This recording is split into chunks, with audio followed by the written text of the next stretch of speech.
Matthew 24 and 25 is, I guess, in a way, a little bit different, because as we've been going through these different passages, we're able to kind of say what it doesn't teach, and then kind of correct that mistaken notion. We'll do that with we've only got two passages left after today, 2 Thessalonians chapter 2, and that one's not very easy to do either, and then Revelation chapter 20. But Matthew 24 and 25 is a little bit important, because after we figure out what it actually says, there's actually some really, really good benefits for us. We talked about the premillennial concepts. In the religious world, Matthew chapter 24 is just this harvest of premillennial ideas, especially what section of Matthew 24 do you think a lot of people really, really look to as being something that's premillennial? It even has the right word in it. We studied it last time, or at least we read through it last time. Tribulation. Yes, tribulation. We talked about the tribulation type of language. We discussed the fact that the tribulation type of language was language that was just really common to judgment. That's what it signaled in the Old Testament, was the fact that judgment was coming. We got down to the verses in question, 34, 35, and 36. Jesus has been making all of these prophecies, and then He assures, once He gets down into that section, in verse 34, that what's going to take place. All these things will take place. And in fact, this generation will what? Will not even pass away until these things take place. Heaven and earth will pass away, but my words will by no means pass away. At this point, there are some people, and I wouldn't consider that, if you take Matthew chapter 24 and you've got premillennial ideas from it, that's a really serious issue. There are some people, however, who would look at Matthew chapter 24 and 34, 35, and 36, and they don't see the end of what Jesus discusses. In fact, they don't see it until the end of Matthew 24, and then the transition into 25 marks the beginning of His discussion of the end of the world. That's not as much of an issue for me, although I know that there's lots of brethren who hold that position. I think when you look in verse 34 and 35, He's drawing His idea to a conclusion. All of these things are going to take place in this generation. So all of these things, the destruction of Jerusalem has had a meticulous catalog of signs all the way through it. But then in verse 36, there seems to be something that changes. And now all of a sudden, what does Jesus say? But of that day and hour, no one knows, not even the angels of heaven, but my Father only. And He begins to illustrate what?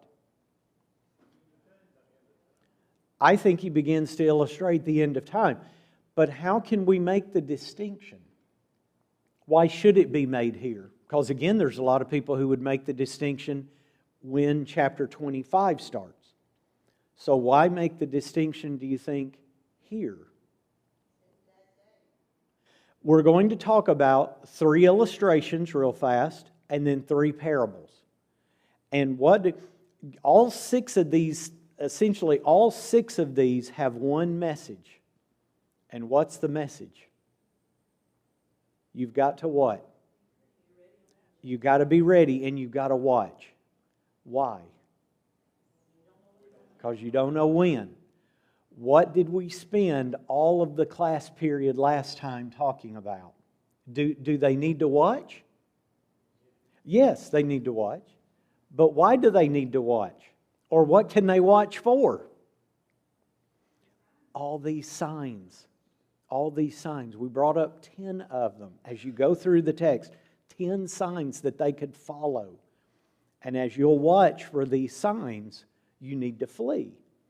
So now we get to this section in 36, and Jesus says something that, it's very logical, but of that day and hour no one knows, not even the angels of heaven, but my Father only. Well, yeah, he could be talking about the destruction of Jerusalem, but he's already said there's going to be all of these signs. And now all of a sudden he seems to switch gears and say, what? There aren't going to be any signs. And that's going to be the end of the world. So let's start looking through this. These three quick illustrations, and then I want to spend more time on the parables because I think the real deep message is in those parables. So what comes up, first of all, as the teaching here, starting in verse 37? This illustration, who is it? It's Noah. In the days of Noah, what were they doing? Yeah, life was just what? It was going on as usual. And then all of a sudden, what happened? Then the flood. And then that was it. Flood came, took them all away. So also will the coming of the Son of Man be. We get to verses 40 and 41, and admittedly, 40 and 41, from a religious point of view, what do you think a lot of people think is being brought up in 40 and 41? The rapture. Yeah, the rapture. In 40, then two men will be in the field, one will be taken and the other left. Two women will be grinding at the mill, one will be taken and the other is left. So what kind of sense do you think you can make out of that? So we've got the days of Noah, and then we have, you could say, two people, two men, two women. What happens to them? Okay, you've got saved and unsaved. Now it's kind of interesting how you look at this, because in reading people's points of view, as you might imagine, they're both completely opposite. Meaning that some will be taken to be saved, some will be left to be judged. Or some will be taken to be judged, and others will be left to be saved. Which one is which? There's actually pretty good argumentation on both sides to try to indicate which one is which. I tend to kind of think that the ones who are taken are saved. The ones who are left are the ones that are going to be judged. But I'm not going to be especially dogmatic about that. The point is, when the end comes, what's going to happen? We're all going to be judged, and some are going to make it, and some won't. Now in verse 42, there's another one. And what happens in verse 42? You watch, because you don't know when He's coming, but if the master would have known what hour the thief was going to come, he would have what? Not allowed his house to be broken into. Therefore, you need to be ready, because the Son of Man is coming in an hour that you do not expect. Okay? So again, in the language of judgment, it seems as if that language of judgment, because it is language of judgment, that language of judgment kind of applies in so many different ways, that the language of judgment could be the destruction of Jerusalem. But there seems to be something different. Jesus had given all of those signs. You watch the signs. When you watch the signs, you'll know to flee. Now all of a sudden there's not going to be any signs. So you just have to be ready. You just have to be ready. So now we kind of enter into some of these parables. So starting in verse 45, here is the wise servant. Who then is a faithful and wise servant, whom his master made ruler over his household, to give them food in due season? Blessed is that servant whom his master, when he comes, will find so doing. Assuredly, I say to you that he will make him ruler over all of his goods. But if that evil servant says in his heart, my master is delaying his coming, and begins to beat his fellow servants and to eat and drink with the drunkards, the master of that servant will come on a day when he is not looking for him, and an hour that he's not aware of. And he will cut him in two and appoint him in a portion with the hypocrites, and there will be weeping and gnashing of teeth. A good servant is what? Is prepared all of the time. And that's really the message of the parable. You cannot neglect what? You cannot neglect being prepared and watching. You absolutely cannot, because again, just when you think it's not going to happen, then it's going to happen. Notice the language. In verse 51, what does the language say?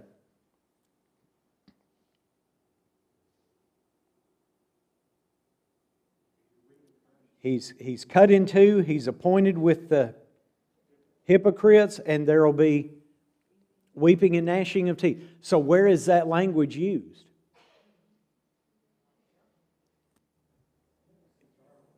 Eternal judgment. It's used in the context of hell back in Matthew chapter 8, and actually in several places in the Gospels.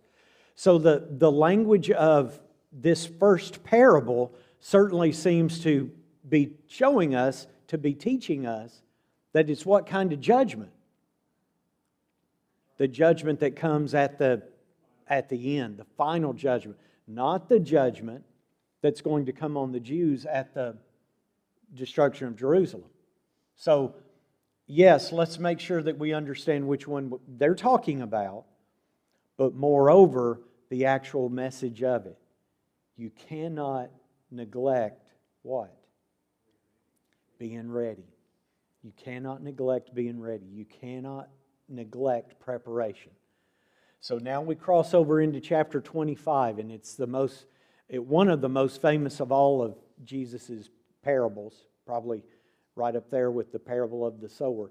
What's in Matthew 25, 1 through 13? The 10 virgins. And what happens here? Now, what's kind of interesting in 25, and you know, I've warned of this before.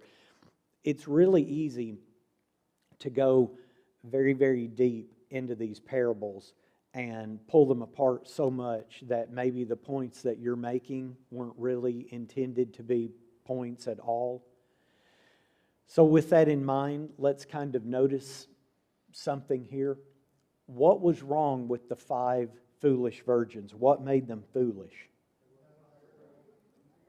Did they forget to bring oil? Did they forget to bring oil? They didn't bring enough. So what made them foolish?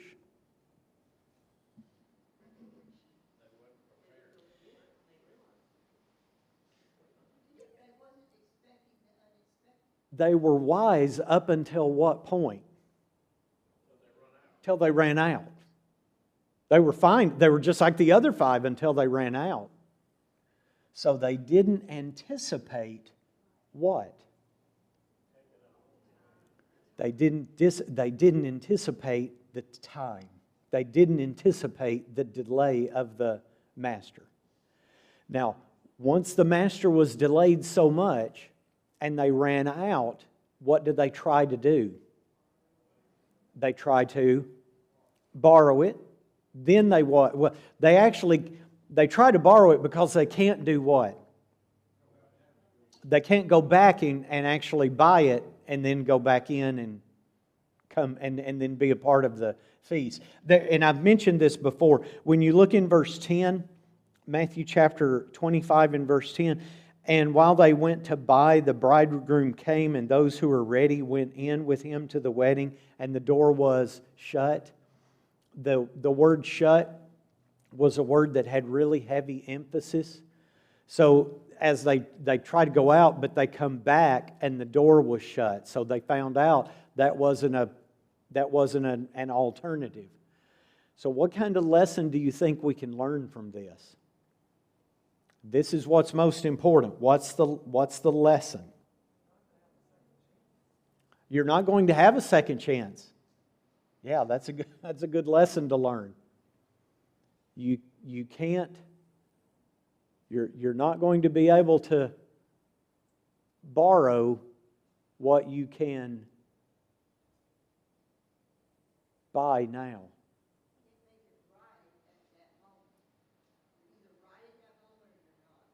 You know, we constantly think that because it's just in the nature of what we are, we constantly think that if it's not good enough, then we can just what? Then we can what? We can just get by. And you know, again, it's been very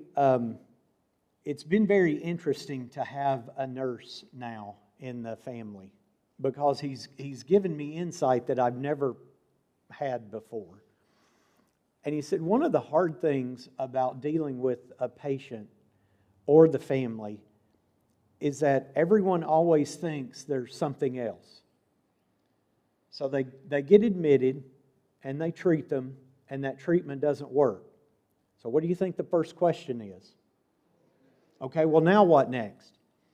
And there's a lot of times where you can just switch and you go to something else, and that doesn't work. And they ask the question, well, what next? And Grayson has to tell them there is no next. I mean, that's all there is to do, because there's no steps left. And he said that's a really, really tough thing to do, because everyone always thinks the first thing in their mind is, okay, well, let's just move to the next thing, and the next thing, and the next thing. And you run out of next things. So the virgins, great, until the delay came. And the delay came, and they thought, what? We'll just what? We'll just borrow it. Couldn't do that. Then we'll what? We'll just run out and buy it. And they what? They couldn't. It was just too late. You can't borrow what you can buy now. What could they have done? What could they have done? They could have just brought more to begin with, to start with. How important is that lesson to all of us? I mean, think, because this is really to the heart of the message of the virgins.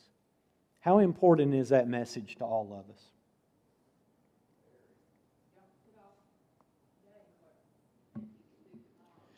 We have talked so much about the grace of God. And the grace of God just wonderfully gives and gives and gives. But it's like I said in the lesson, what have you got to do? You've got to make the choice to actually take it. And if you don't watch, what happens? The time runs out. You know, we just keep going day after day after day. And we always assume that we'll what? We'll do it tomorrow, because it's just like it's always been. We'll just do something tomorrow. But then we find out there is what?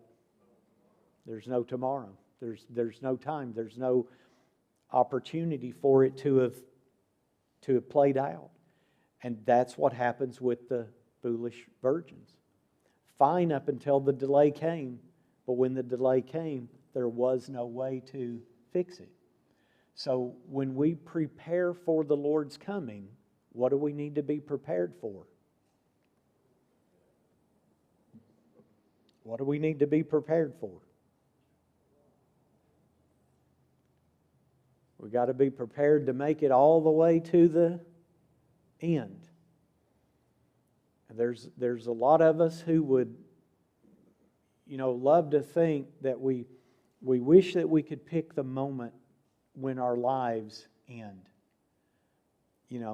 And I've I think we've speculated about this in the class before. You know, how much is enough? How much of your life is enough? So you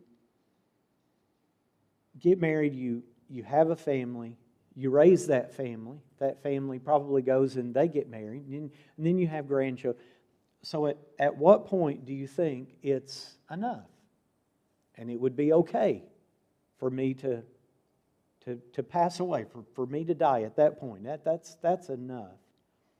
But a lot of times, for a lot of people, life doesn't end when it's enough. They've got 30 more years. And those 30 more years are what? Those 30 more years are not, they're not easy years, are they? They're not easy years. And it feels really, really difficult to make it all the way to the end. But you got to have the oil to make it all the way to the end. Even when the end isn't going to feel good at all. And you wish that the marriage feast would have ended hours ago, but it doesn't. And you've got to keep on, and you've got to keep on, and you've got to keep on. When you don't see the point in it, when everything is difficult and hard to do, that's the lesson that the virgins learned. In order to wait for the master, it means they've actually got to wait for the master. And they needed to do all of that preparation. So in the imagery of what we're talking about, what would be your preparation before you reach that part of the life that's very, very difficult to do? What would be your preparation? To me, number one on the list is build your faith. Is build your faith. What makes people give up? What makes people give up? One of two things. They either lose their faith or they never had it to begin with. Again, it's kind of the A-B decision. Usually life boils down into a couple of decisions. They either didn't have it at all, and it was just a facade, here was just a facade, or they lost their faith. So if you think about the second alternative of losing your faith, then what do you do before the days get so difficult? You got to build that. You got to build that faith. That faith is there to endure to the end. And that's a valuable, valuable lesson that the virgins teach us. But let's talk about the next one. What's the next one starting in verse 14? The talents, a long one. Of course, what's the talents? 3, given charge over the estate when the master leaves. Varying levels of talents. What happens?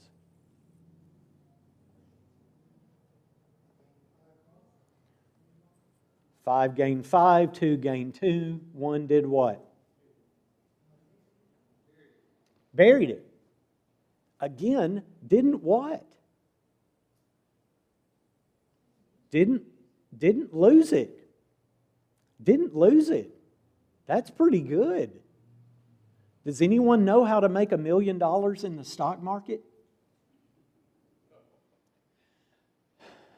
Does anyone know how to make $1 million in the stock market? I don't have much time. I've got to teach you this fast. Does anyone know how to make $1 million in the stock market? You start with $2 million. That's how you make $1 million in the stock market. You start with $2 million, right? This man didn't do what? He didn't lose it, but he didn't do what?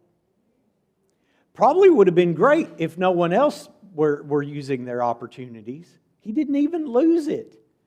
But everyone else was doing what? Working. And they were using their opportunities. And this is the great lesson, that once you lose an opportunity, you may never what? You may never get it back. This is such a good lesson for Parents. It's such a good lesson for parents, because if you have, let's kind of go back to think about how much of my life is enough. So if I reach pretty much the prime age that death occurs, it's around 80 years of age, around 80. So how much of your children's life are you going to spend with them in an intimate one-on-one setting? Just about how much? Just about a quarter of it. Because probably when they're 18 to 20 years old, what are they going to do?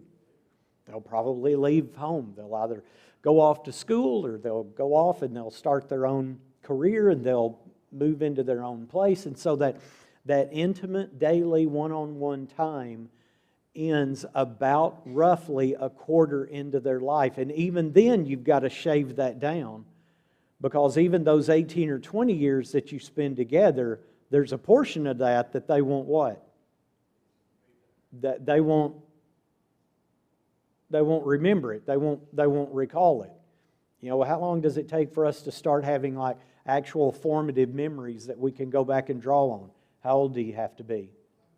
About 5 or 6. Yeah, that's exactly what, about 5 or 6. So when you think about it, children looking back at the influence that their parents gave them is a pretty narrow window. Parents should never let those opportunities pass.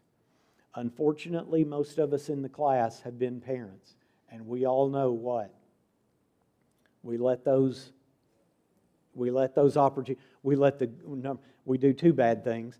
We let the good opportunities go, and we fill that space, unfortunately, with bad examples. Maybe we don't act like we should. Maybe we get really, really mad at them, or we get really harsh with them, or we just direct them away from something that could be building them up spiritually in this very, very narrow window of time that we have.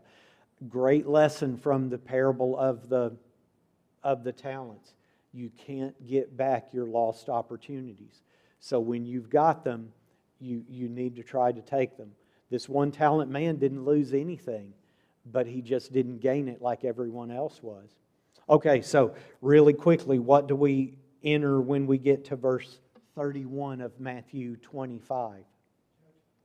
The judgment. And what's brought up and even this you have to be somewhat cautious about. In Matthew chapter 25, starting in verse 31, what becomes the standard, basically, of being judged righteous or being judged unrighteous? What's the standard in this text of being judged righteous or unrighteous? Yes, what you did or didn't do. Mainly, it's very focused, what you did or didn't do in relationship to what? Mankind. Maybe would everyone feel comfortable in using the word hospitality? So what you did in relationship to hospitality. Of course, is that the sole basis of what we're going to be judged on? No, of course not. But Jesus made it the sole focus here. Why He chose to do that, I'm not sure. But what point does He make in Matthew 25, 31 through 46 about our goodness to other people? And it's a very important point. Our goodness to other people is really goodness to Him. Our goodness to other people is really goodness to Him. So why is that an important principle to you?